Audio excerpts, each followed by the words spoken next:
Bienvenue dans Terre de Baron. Nous allons voir comment mettre en place le jeu. Donc un petit tour rapide d'horizon. Donc là la zone où on mettra les tuiles. Donc, justement le paquet de tuiles qui est ici. On aura besoin des cartes position. Là ici on voit le deck de cartes de chaque joueur avec sa défausse individuelle. Les cartes calamité, donc on en a 3, mais qui ne serviront que dans le deuxième cycle du deck, donc pour l'instant je les range.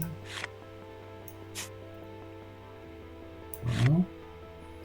Un petit zoom sur le matériel, donc on a nos troupes, donc 30 troupes, facile à compter sur cette petite planchette envoyée. Un baron, donc un peu différent du prototype physique que j'ai réalisé, donc des chevaliers, j'en sors déjà 2, et puis le petit donjon. Voilà. Sinon, donc on a la piste de score, avec les petits rappels de comptage et d'événements de fin de partie, les scores à atteindre, les scores de suprématie, donc là 18 et le joueur. Très bien. Là on voit un autre set répliqué pour un autre joueur, puisqu'on peut jouer de 2 à 4 joueurs. Très bien. Alors sinon à noter, ici donc la zone cimetière au défaut général. Alors allons-y pour la mise en place. Donc les tuiles. Donc pour ça on mélange les tuiles. On se définit un ordre de pose. Donc moi j'ai décidé d'aller de haut en bas et de gauche à droite. Donc c'est parti. Donc là je vous le fais en direct. Ça me permettra de voir combien de temps est nécessaire pour mettre tout ça en place. Moi je dirais c'est 10 minutes entre le déballage, la mise en place, et c'est pas plus.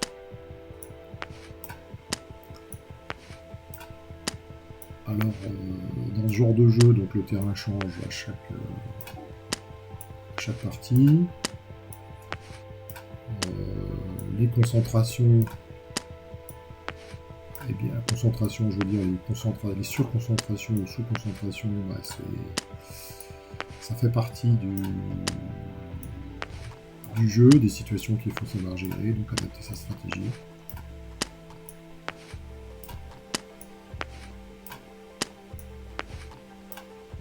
De toute façon, je vous rappelle que même une surconcentration de rouge, comme il faut au moins une case de séparation entre deux donjons, donc c'est quand même assez relatif tout ça, cette histoire de surconcentration.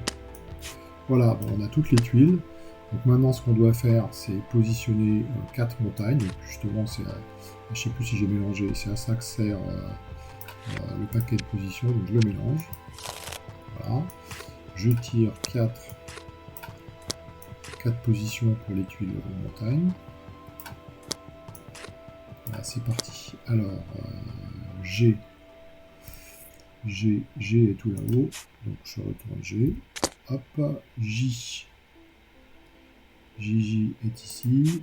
Voilà, le H est à côté, et puis il manque le E vert. Le E vert est ici, donc ça c'est bon. Bon, alors maintenant, ces montagnes, on ne veut plus tirer dessus, donc on les écarte tout de suite, on les met au cimetière par exemple. Voilà. Et les montagnes, je vous rappelle, on ne peut pas se placer sur les montagnes et les franchir. Alors maintenant, je vais décider de placer dans cet ordre-là la Villefranche, J. La Villefranche en J, donc le J, je l'ai vu, et les 3 cités marchandes.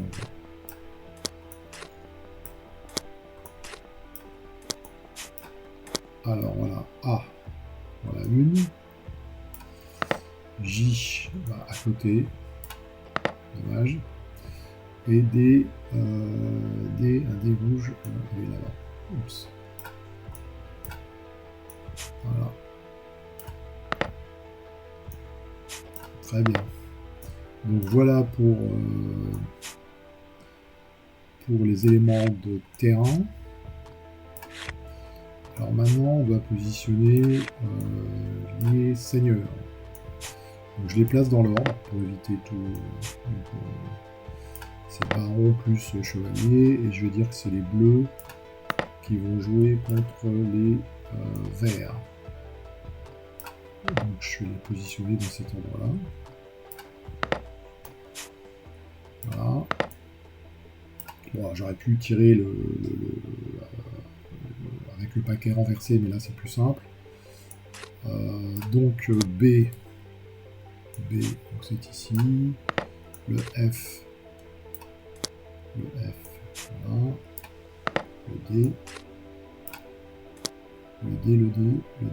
c'est ici. Voilà.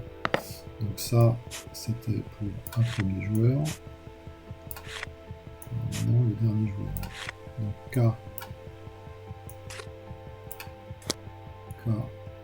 K, je l'ai vu, il est là.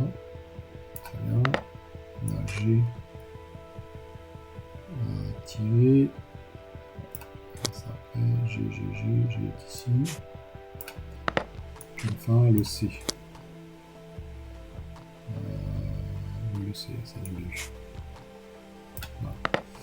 Bon, bah là, on est pas mal. On va placer les seigneurs.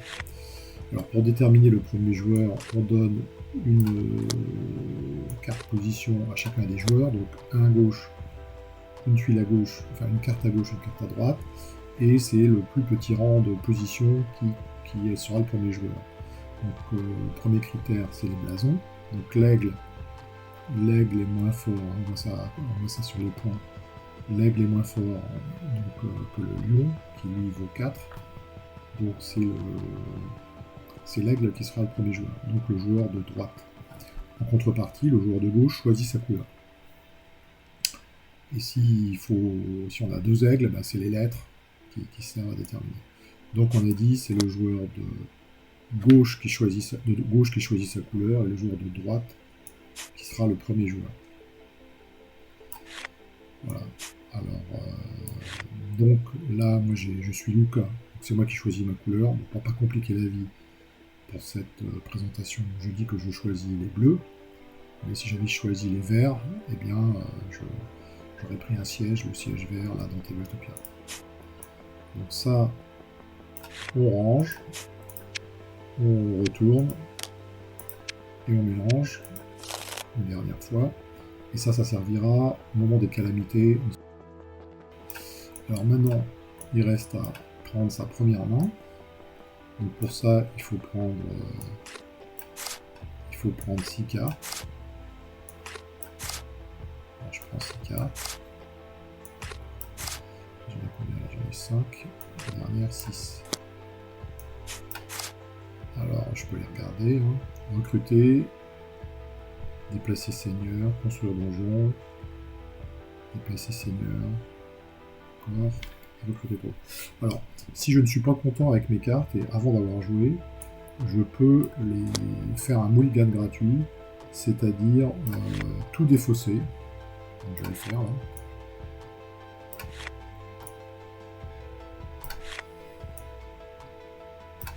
Je défausse tout. Alors, je ne mets pas dans la défausse. Hein. Pour le mulligan, c'est pas comme ça. Pour le mulligan, je remets dans le paquet, je remélange le paquet, et là je prends 6 cartes et ce sera mes cartes définitives. Voilà. Donc j'ai mes cartes. Alors est-ce que je suis mieux? Concentré, ça m'intéresse pas trop tout de suite, mais déplacer c'est toujours bien. Alors ce qui m'aurait manqué, c'est du recrutement. Voilà. Donc finalement ma première main était mieux. Donc, voilà. Donc voilà, vous savez comment préparer le jeu Terre de Baron. À bientôt.